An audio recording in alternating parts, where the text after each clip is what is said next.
Welcome new and old friends. My name is 242, and today 42 got us one dark web story.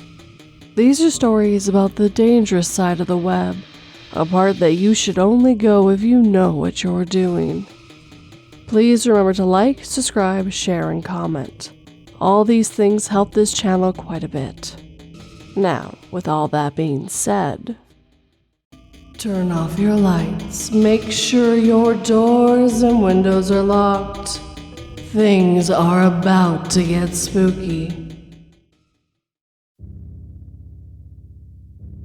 The psychiatric ward employees wrestled my mom to the ground while she screamed that dementia was a millennial fad and that I should be arrested. I almost felt bad that the doctors believed me so easily.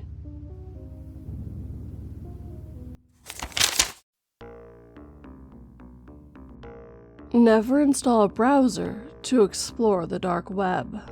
By Dull Caterpillar 3153. With special guests Count Julius and Gothic Glitch. Have you heard about the dark web? My friend Jason expressed to me. No, why would I have? It's this place where you can find some of the weirdest shit on the internet. I have tried to look for things myself, but have never really found anything cool. Sounds dumb. It's not. I'm sure there's some weird shit on there, I just haven't found any. Look, how about after college I come over to yours and I can install this browser? The two of us can look on this together. I really couldn't be bothered with all the hassle. However, the expressive nature of his tone made me fold into letting him install this browser onto my computer. He was a computer nerd, so I just trusted him with that stuff. I was unfamiliar with this sort of thing. I never told him this, but Jason was my best friend. He was always there for me when I lost my mom, and was just a very funny guy. He always used to play the most creative pranks on me. This might be cringy to some of you, but I gave him this wristband as a gift when I was younger for helping me through those times. He wore it quite a lot, so clearly he valued our friendship. He was really like a brother to me. Jason came to my house later that day and installed the software. We had a few drinks after that, and later on in the day, he left to go home and play some World of Warcraft. He was obsessed with that game. You see, I never really had any intention of going onto this dark web browser. Jason wanted me to explore it myself to see if I could find anything, but really, I didn't care. For the next 2 days, I pretended to use the browser.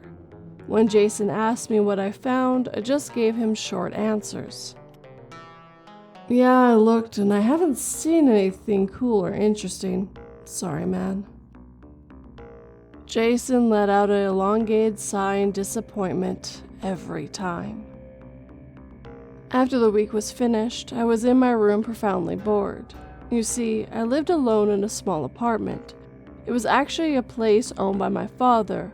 However, he let me stay in it as it was really close to my college.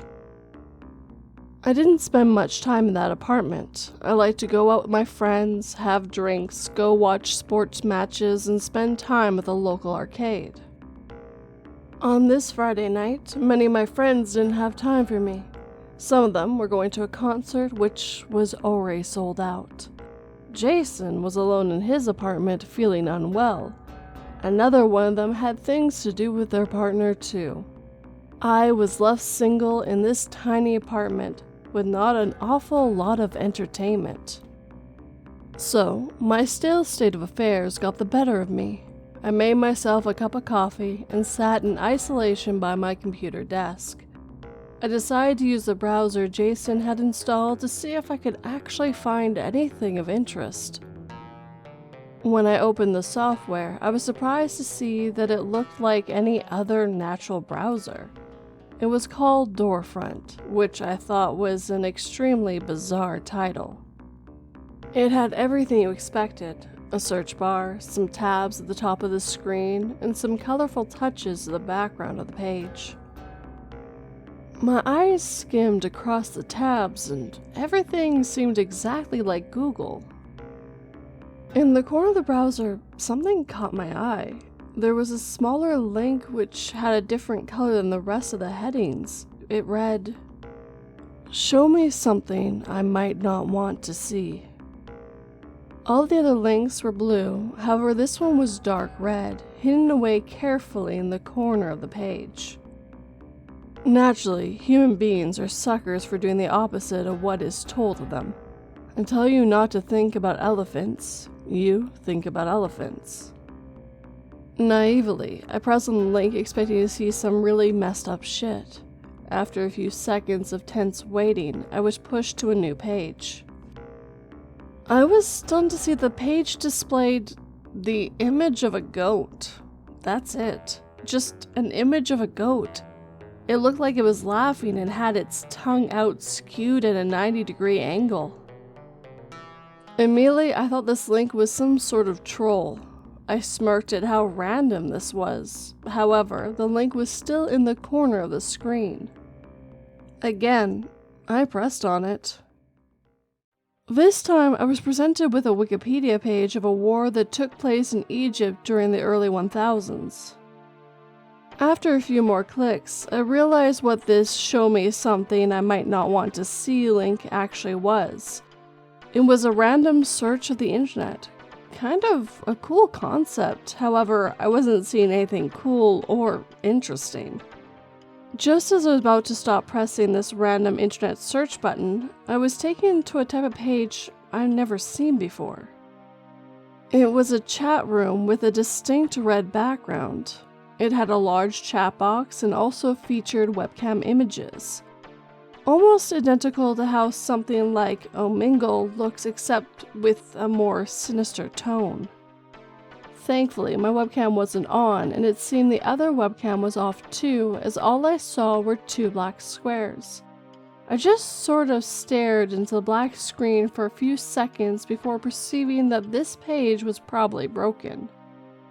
I was moving the mouse towards the X at the top right of the tab when suddenly, user-274 started typing.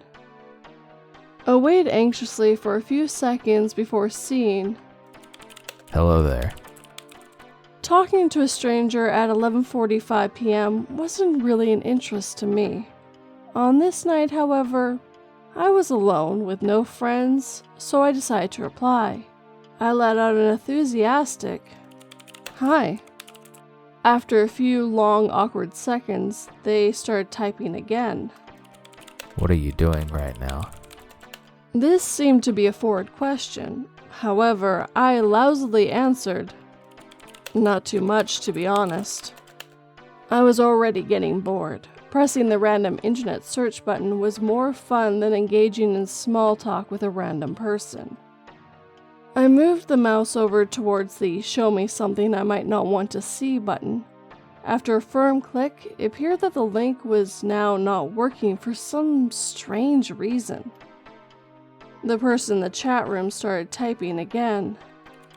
"Me too. I'm looking for someone to talk to. I haven't been feeling well lately." This made me feel guilty. However, I really couldn't be bothered engaging in chit-chat. I then decided to press the X to close the tab. To my shock, it would not respond to my clicks on this button. It appeared that I was internet stranded in this weird, creepy chat room. Before I could even reply to the previous message, the user in the chat room started to type again. "Why would you want to leave me?" My heart froze. Did they know that I tried to exit the chat room? Could they perhaps see what I was seeing on my computer? Stupidly, I decided to reply to the person. "Hi, sorry, I just want to search the internet. I think my browser is frozen though." The user started typing almost instantaneously. "No, it's not." "What do you mean?" I asked whilst bewildered. "Your browser isn't frozen. There was dead silence before they promptly messaged. I just decided to pause you. I started to sweat profusely. My hands began to shake as I typed in my concerned queries. I don't understand. The anxiety and fear was starting to hit me hard. I was sitting alone in a small room in the pitch black dark. The only light source was the radiant computer screen which lit up my face. They typed for a while and said, I didn't want you to leave like the rest of them. Don't worry, I have plans for us. My fear levels raised even higher. What did this creep want with me? They started typing again as my mind was struggling to process the freaky conversation that was unraveling. I need you to do something for me. Could you turn on the webcam, please? By this stage, I completely forgot about the fact that those were even an option. My eyes were frozen with fear on the chat box for so long the two black boxes were totally neglected. I hesitantly decided to reply. No, I don't want to turn it on. Surprisingly, I was hit with the longest dead silence so far. The other person stopped typing for quite some time. In this period, I once again tried to press the X to close the tab. It still refused to let me off this chat space. Almost instantly after I tried this, the user started typing again. If you try to leave again, something really bad will happen. Stop trying it. My heart felt like it was trying to break out of my chest. I began to tremble as I typed. What do you want from me? They instantly responded with, Turn on the webcam. No, why would I do that? I hit back with. I just want to see you react to something. Part of me was tempted to just press the webcam on button. Maybe if I reacted to whatever this freak wanted, he'd leave me the hell alone. Nevertheless, I stood firm that I was not going to turn on the webcam. I'm not going to do that. Can you please just leave me alone? All of a sudden, something strange happened. My mouse was completely frozen. No matter how I moved it, the cursor was stuck to the bottom of the screen. The user started typing. Fine. I'll do it myself then. I read in confusion before I was drawn to something horrifying. The cursor started to move on its own accord. I held a shaky stare as I watched it slowly move towards webcam on text. Before I knew anything else, the button was pressed and my webcam was on. I saw my startled, shaky face pop up in the black box for a few seconds. Very quickly, I put my hand over the webcam and covered it with a firm grip. The person started typing again. Now I've seen what you look like. Wow. Move your hand right now. I need you to see this. I didn't oblige. If anything, I further tightened my grip on the webcam. By this stage, my instincts started to kick in and I realized how fucked up this whole situation was. Whoever this was must have been hacking my computer somehow. I decided to press the power off button on the side of my computer. It didn't work.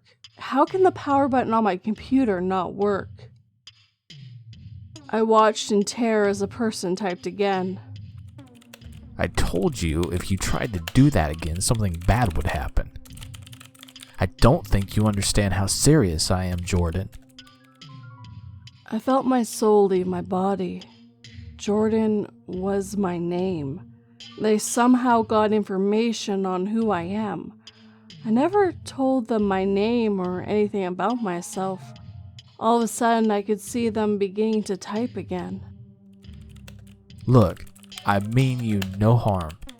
If you just show your face and let me see your reaction, I will leave you alone.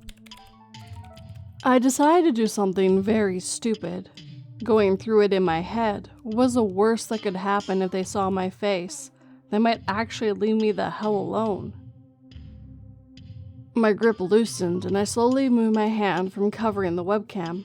my worried expression now showing on screen for the crazy person to see. The user started to type again. Perfect. Enjoy. Enjoy what? I thought in my head. I stared at the screen for what must have been minutes, and absolutely nothing happened. Only thing I can do was look at my own trembling face.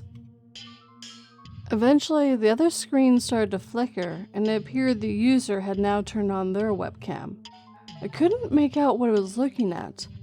There was a dim light and also some glass. I then suddenly heard the opening of a door. I now realized what I'm looking at. It appears that this camera feed was coming from the inside of a car. Whoever was on the other end had left the webcam of what I presume was a laptop facing towards the car door. When the car door opened, I gasped as I saw a figure in a dark hooded coat just standing there menacingly. They leaned in and looked directly into the webcam. I could see that they were wearing a dark ski mask. The person then raised their hand slowly and waved directly at the camera, directly at me. This person then did a quick 180 turn and began to walk the opposite direction away from the car. As the person visibly got smaller, I could see more and more about where this person was parked, as they had left the car door open. In the darkness, I could vaguely make out some garden decoration and a house numbered 16 that was illuminated by the dim street lights. It was at that moment when it hit me. I was horrified to see that this person had parked his car outside of Jason's home. I could see from the webcam in the car that this dark figure was just standing outside his front door in the middle of the night. The hooded person appeared to press on the doorbell. I ran straight to my phone, which was on the desk behind me, to call Jason. I needed to warn him not to open the door. My brain still wasn't processing all that what was happening. How did this person know Jason's address? The phone rang for what felt like years. No answer. I tried to call again. No answer. I muttered, "No, no, no, no, no," under my breath, and the no's gradually getting louder as the seriousness of this fucked up situation hit me. I ran outside and got to my car. Frantically, I began to drive to Jason's house. He only lived a few minutes away from me, so I knew I could get there fast. On my way there, I called the police. I tried to explain the situation to them, but I was panicking so much that every other word was mumbled. They understood enough to send help to Jason's house as soon as possible. As I turned the corner to Jason's street, I looked right towards his house. To my shock, the car from which I witnessed the whole thing was no longer there. Jason's front door was visibly left wide open. I bursted out of my car and ran into his house. "Jason! Jason! Jason!" I called out into the many rooms of his home. I wildly looked around his house, but there was no sign of Jason anywhere. I checked the basement, the toilets, the closets, everywhere you could think of. Jason was nowhere to be seen. Everything became blurry. The anxiety, the panic, the fear, it all began to get too much. Mentally, I couldn't take it. My friend was gone, and I had no idea where he was. A thought hit me in amongst my emotional breakdown. I still didn't end the chat that I was in with whoever this creep was. Maybe there was a chance the webcam was still on and I could figure out where he went. I sprinted back to my car and started to hurry home. I was going about 20 miles over the limit, but the journey felt like it lasted a lifetime. After getting home, I bursted out of my car without even locking it. Suddenly, I slowed down as I noticed a small piece of cloth located just outside my front door. My heart was in my mouth as I slowly approached this dark red cloth. It was placed by my front door without any real care. My eyes were drawn to a piece of paper that was tucked under the cloth. I could see that on the opposite side of the piece of paper there was writing. Rapidly, I flipped the paper over. It read, "Show me something I might not want to see." The words chilled my spine. Slowly, I began to unravel the cloth with my shaky hands. The cloth felt really wet, but it needed to be opened one way or another. Something slipped out of the cloth and hit the floor with a mush sound. I looked under the cloth I was holding and began to scream. A human hand had fallen out of the piece of cloth. The hand was covered in blood, and there was an item located next to the body part. It was a wristband. Jason's wristband. I screamed in horror and fell to my knees as the realization hit me. It's been a few months since this event. The police conducted searches in the local area, however, they never found Jason. I told them about everything that happened regarding the chat room and messages. They didn't help at all. I moved back in with my dad shortly after this event and also sold my computer after doing a factory reset. I couldn't find the link to the chat room that I previously been in, so what was the point anymore? So much about that night doesn't make sense. I play it over in my mind every single day, but I can't figure it out. Can anyone help me rationalize this? There's only one thing that ultimately matters. I lost my best friend, the person who was always there for me. I haven't given up on you, Jason. If you're still out there, I promise I will find you. Thank you to the people who lent their voices for these stories. Credits go to main character and narrator played by 242 Reads, Jason played by Count Julius, and user 274 by Gothic Glitch. If you're interested in either one of these narrators, and I do hope you'll check them out, their links are in the description box / show notes. Thank you guys, and make sure you tell them 242 sent ya.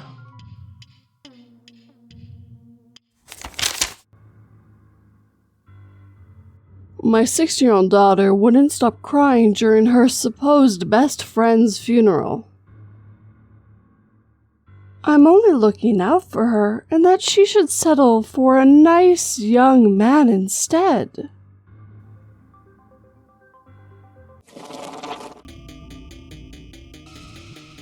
With that, our time together is coming to an end. Thank you to the writer who let me read this story. Remember to stay safe and maybe next time unplug the computer. Of course, you could just stay off the dark web, but then we wouldn't have a story, would we? And thank you to the narrators who also lent their voices as well. I hope you enjoyed listening to this story. If you're on a platform that allows it, please leave a review. It really helps out a lot. If you'd like to help this podcast in other ways, I do have Patreon. You get early access and a few other bonuses as well. Also, if you'd like to do a one-time donation, well, I have PayPal and Buy Me a Coffee. All the links, including the ones to my socials and website, are in the show notes for you guys, so please check it out. But as always, guys, thank you for just listening. It really means a lot to me. Sleep tight and don't let 42 bite.